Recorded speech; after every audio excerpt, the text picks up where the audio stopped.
In order for me to get on the football field my rookie year, I had to play special teams. Now, there's a number of football players in the room, and you guys are a lot more courageous than me. So when I was on the special teams, they put me on the kickoff team. And I'm a wide receiver. So I'm a wide receiver for a reason. I don't want to get hit. I like to be on the outside. I like where it's safe. But they put me on the kickoff team, and they made me what's called a flyer. And the job of the flyer is to run down full speed and split what is called a wedge. A wedge, first of all, that job as a flyer is just a stupid job. But anyhow, my job was to run down and run through a wedge. And what the wedge was comprised of guys whose necks and shoulders are all connected, and they're just too big to be linebackers but too small to be linemen. And they would tie their arms together and run straight ahead like this. And my job was to split that. Stupid job. And so anyhow, I get thrown in the game. In order to play, I run down full speed, and I am running as fast as possible because I want to get there before the wedge is formed. This is the first half. Fortunately, the ball goes out of bounds. I didn't have to hit anybody. Third quarter, same thing happens. He downs in the end zone. I'm like, yes.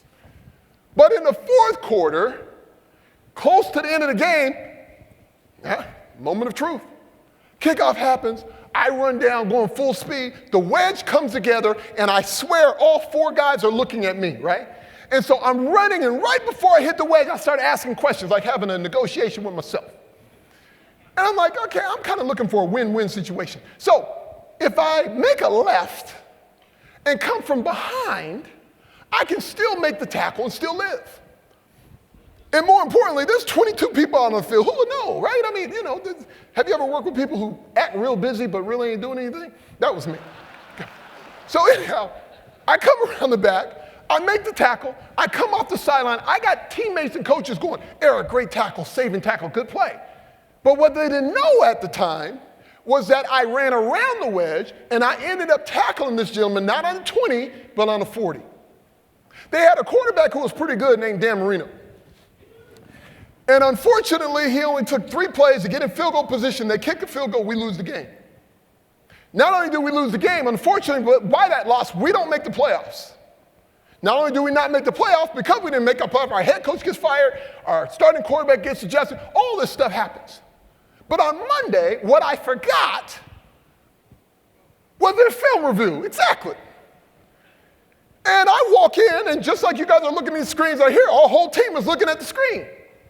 And my coach has the kickoff of me making the tackle on the screen. So I'm like, yes, they're going to show my play.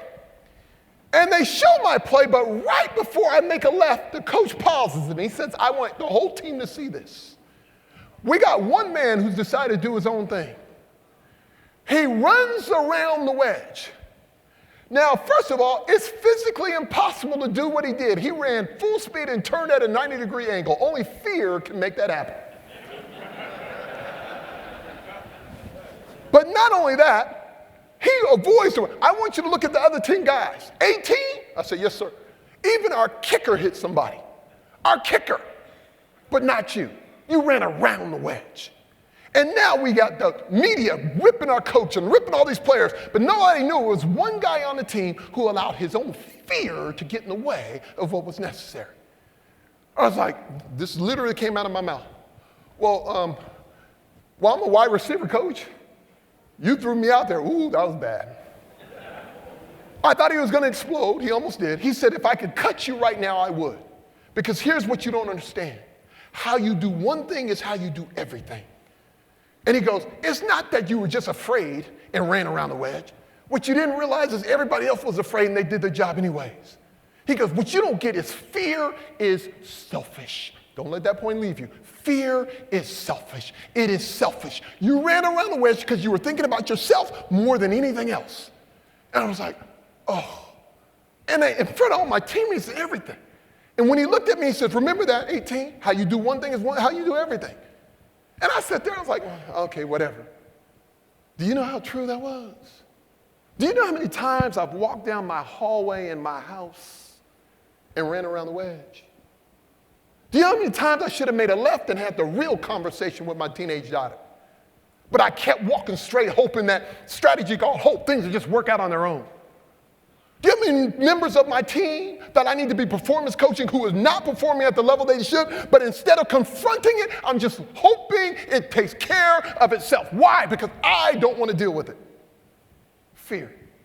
The other many times, my wife and I, if we would just actually have the conversation, we can collapse time and get to where we're, but I would rather keep clicking through Sports Center instead of dealing with what we need to deal with. Fear. All these leaders, I deal with leaders all the time. They're like, I want to learn this. Man, I'm telling you, if you didn't learn anything else but be more courageous, just that alone will completely change your life, change your company, change everything. Many times a leader's success can be measured by the number of uncomfortable conversations they're willing to have. But if you're not willing to step up there, yet you want all these results, they're incongruent. Man, this is tough. It's tough. I always say simple, but tough. So here's my question to you. Top performers, all of you in this room, but what wedge do you need to run through? What wedge? The reason I'm being so critical of this, it's worth it. I was worried about the pain that I was going to go through running through the wedge. I never thought about the benefits that I was going to gain from actually doing it. I was worried about the short-term pain and not realizing the long-term gain. I was letting fear get in the way instead of allowing love to conquer it. That's what should cause me to run through the wedge. Love, passion, difference-making. Leaders, this has nothing to do with the book. I just ask you to follow your heart a little bit more. Trust you have everything you need to reach where you want to go.